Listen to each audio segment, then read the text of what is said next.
Hello everyone, welcome to lucky education. और आज हम एक टॉपिक डिस्कस करेंगे, वो है आपका इंटरनेशनल कोर्ट ऑफ जस्टिस, जिसको हम शॉर्ट में आईसीजे भी बोलते हैं।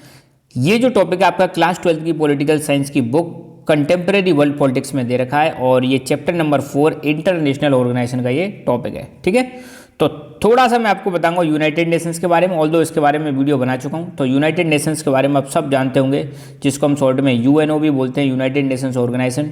कब बनाया गया था? 24 अक्टूबर 1945 को बनाया गया था। हेडक्वार्टर इसका कहाँ है? न्यूयॉर्क सिटी, यूएसए में। यूएनओ की कहानी बस इतना समझ लो कि जब सेकेंड वर्ल्ड वॉर फिनिश हुआ था, सेकेंड वर्ल्ड वॉर कब से कब तक हुआ था? 1939 से 1945 के बीच में वर्ल्ड वॉर सेकेंड हुआ था। सेकेंड वर्ल्ड वॉर के दौरान आप सबको पता है बहुत ज़्यादा लॉस हुआ था, कई करोड़ लोग मतलब यहाँ पे मारे गए थे। तो यहाँ पे एक नीड महसूस हुई कि यार एक ऑर्गेनाइजेशन बनाना चाहिए जो मतलब आने वाले समय में दुनिया में वर्ल्ड वॉर 3 को प्रिवेंट कर सके। ठीक है, तो दुनिया में पीस एंड सिक्योरिटी इस्टेब्लिश करने के लिए यूनाइटेड नेशंस को बनाया गया था। तो बनाया कब गया? 24 अक्टूबर 1945 को बनाया गया था। इसलिए 24 अक्टूबर को हम हर साल यूनाइटेड नेशंस डे भी सेलिब्रेट करते हैं। हेडक्वार्टर समझ गए? New York, USA. यूएनओ के 6 ऑर्गन्स हैं, उनमें से हम एक ऑर्गन डिस्कस करेंगे, वो है इंटरनेशनल कोर्ट ऑफ जस्टिस। तो 6 ऑर्गन कौन कौन से हैं? United Nations general assembly, United Nations security council, international court of justice, secretariat, United Nations economic and social council, यहाँ पे ये United Nations social and economic council है यहाँ पे, और ट्रस्टीशिप काउंसिल। तो कुल मिला के आपकी कितनी? 6 ऑर्गन्स हो गए इसके। ठीक है ना, तो एक बार यहाँ पे फिर देख सकते हो। पहली है जनरल असेंबली, मतलब यूएन लगाओ, कोई दिक्कत नहीं है, यूएनजे भी बोल सकते हैं। दूसरी सिक्योरिटी काउंसिल, तीसरी है economic and social council, international court of justice, the secretariat और ट्रस्टीशिप काउंसिल। तो कुल मिला के 6 ऑर्गन है ना, यहाँ पे ये काउंसिल आएगी। अब सुनो एक चीज़ और आप जान लो, यूएनजीए जो है या जनरल असेंबली जो है, इसको हम कह सकते हैं कि भाई ये लेजिस्लेटिव बॉडी है, या कह सकते हैं ये यूएनओ का लेजिस्लेचर है, जो लॉ मेकिंग बॉडी है ये यही हो गई।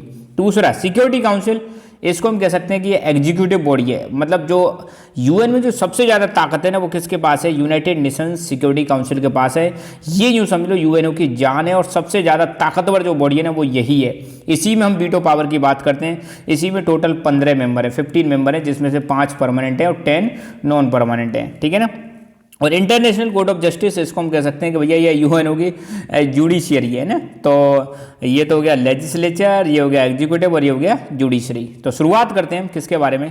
थोड़ा सा चलो ट्रस्टीशिप काउंसिल के बारे में और जान लो।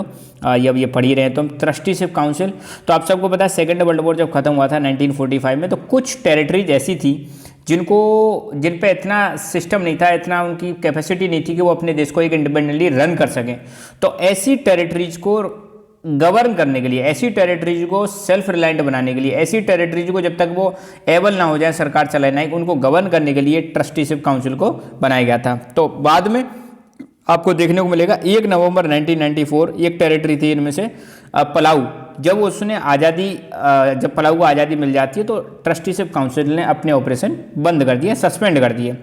ठीक है, तो इसका काम क्या है ट्रस्टीशिप काउंसिल का? Examine and supervise trust territories and help in their independence and to establish self government. समझ गए ना।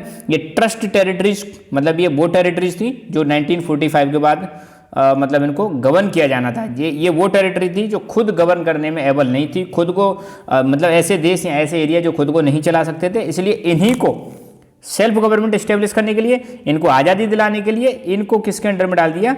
ट्रस्टीशिप काउंसिल के अंडर में डाल दिया। मगर लास्ट जो थी इनमें से ट्रस्ट टेरिटरीज पलाऊ, इसको आज़ादी मिल जाती है 1994 में। इसलिए ट्रस्टीशिप काउंसिल के आज की डेट में ऑपरेशंस सस्पेंडेड है। अगर यूएनओ की साइट पर आप देखोगे तो देखो यहाँ पे लिखा हुआ है कि इसको क्रिएट किया गया था 11 ट्रस्ट टेरिटरीज को इसके कंट्रोल में लाने के लिए और उनको एबल बनाने के लिए, मगर इसने अपने ऑपरेशन सस्पेंड कर दिए। कब? 1994 से। ठीक है, अब हम बात करेंगे जो टॉपिक हमारा है इंटरनेशनल कोर्ट ऑफ जस्टिस, जिसके बारे में हम वीडियो बना रहे हैं। तो आईसीजे की बात करें, सबसे पहले इसको बनाया गया था 1945 में बनाया गया था यूनाइटेड नेशंस के चार्टर के द्वारा, और इसने काम करना स्टार्ट किया था अप्रैल 1946। इसकी लोकेशन कहाँ है? इसकी location peace palace the Hague, Netherland में। नीदरलैंड जिसका पुराना नाम हॉलैंड है, और इनके निवासी जो होते हैं हॉलैंड के लोग, उनको हम क्या बोलते हैं? डच लोग बोलते हैं। तो वहीं पर है ये आईसीजे। ठीक है, ये एकमात्र ऐसा ऑर्गन है यूएनओ का जो यूएसए से बाहर है। आपने देखा यूएनओ के 6 ऑर्गन है, यूनाइटेड नेशंस ऑर्गेनाइजेशन के 6 ऑर्गन हैं, जिनमें से ये भाई साहब एकमात्र ऐसा ऑर्गन है जिसका head quarter out of the USA. तो ये एक अपने आप में इंपॉर्टेंट क्वेश्चन बन सकता है कि कौन सा ऐसा ऑर्गन है जिसका हेड क्वार्टर यूएसए से बाहर है। पेपर में आए ना आए, बट अपने एक जनरल नॉलेज आपको रहनी चाहिए कि हाँ भाई ये चीज़ भी है, ठीक है ना। नेक्स्ट आपको देखने को मिलेगा मेंबर्स कितने हैं, इसके मेंबर 193 मेंबर हैं। और आपको पता है यूएनओ के भी कितने मेंबर हैं, यूनाइटेड नेशंस ऑर्गेनाइजेशन के भी कितने मेंबर हैं, 193 हैं। और इसके भी कितने मेंबर हैं, 193 ही हैं, ठीक है ना। नेक्स्ट वर्क क्या है इसका, अब देखो आईसीजे की हम बात करें तो भैया ये लीगल डिस्प्यूट सुलझाती है बिटवीन स्टेट्स। स्टेट्स का मतलब क्या है, दो देशों के बीच में अगर कोई लीगल डिस्प्यूट है तो वो मामले सुलझाती है। जैसे फॉर एग्जांपल अब मैं एक एग्जांपल देना चाहूँगा, जैसे अभी रिसेंटली इंडिया का एक केस यहाँ पे गया था। इंडिया के एक व्यक्ति हैं कुलभूषण जाधव, तो पाकिस्तान ने उनको पकड़ लिया था ईरान के बॉर्डर से और उनको फांसी की सज़ा दे दी थी। तो भारत ने कुलभूषण जाधव की फांसी की सज़ा को बचाने के लिए केस लड़ा कहाँ पर, आईसीजे में। और हमारे एक वकील हैं यहाँ पे दलबीर सिंह भंडारी, वो केस लड़ रहे थे और फांसी की सज़ा भी रुकवा दी गई है। तो ऐसे केस यहाँ पे जाते हैं, दो देशों के बीच में जो केस होते हैं वो यहाँ पे जाते हैं, लीगल डिस्प्यूट।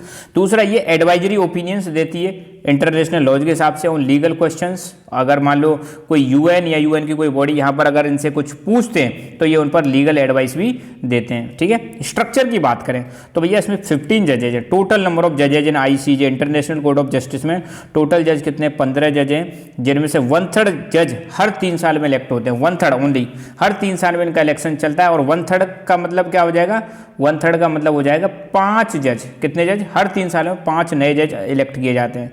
अगर मान लो कोई व्यक्ति एक बार जज बन गया तो वो दोबारा से री इलेक्ट हो सकता है। और जज कितने साल के लिए चुने जाते हैं, 9 साल के लिए चुने जाते हैं। चुनता कौन है, जजेज को अपॉइंट कौन करता है, तो यूएनजीए और यूएनएससी एब्सोल्यूट मेजोरिटी के साथ जजेज का अपॉइंटमेंट करते हैं। मतलब यहाँ पे वोटिंग होती है ना, यूनाइटेड नेशन जनरल असेंबली और United nation security council.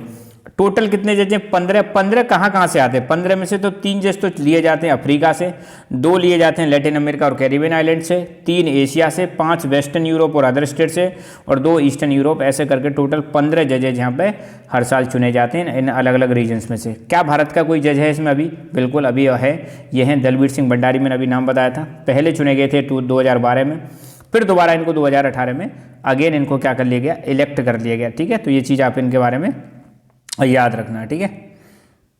Okay,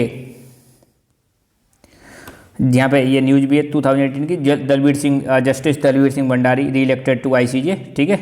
और अब तक कौन कौन से जजेज यहाँ पर हैं आईसीजे के जो चुने गए भारत से हैं, तो एक हैं जज अभी प्रेजेंट में तो हैं दलबीर सिंह भंडारी 2012 से ही हैं, और फिर रघुनंदन स्वरूप पाठक, नागेंद्र सिंह और सर बेनेगल राव, ये चुने गए हैं आईसीजे में जज जो भारत की तरफ से, ठीक है।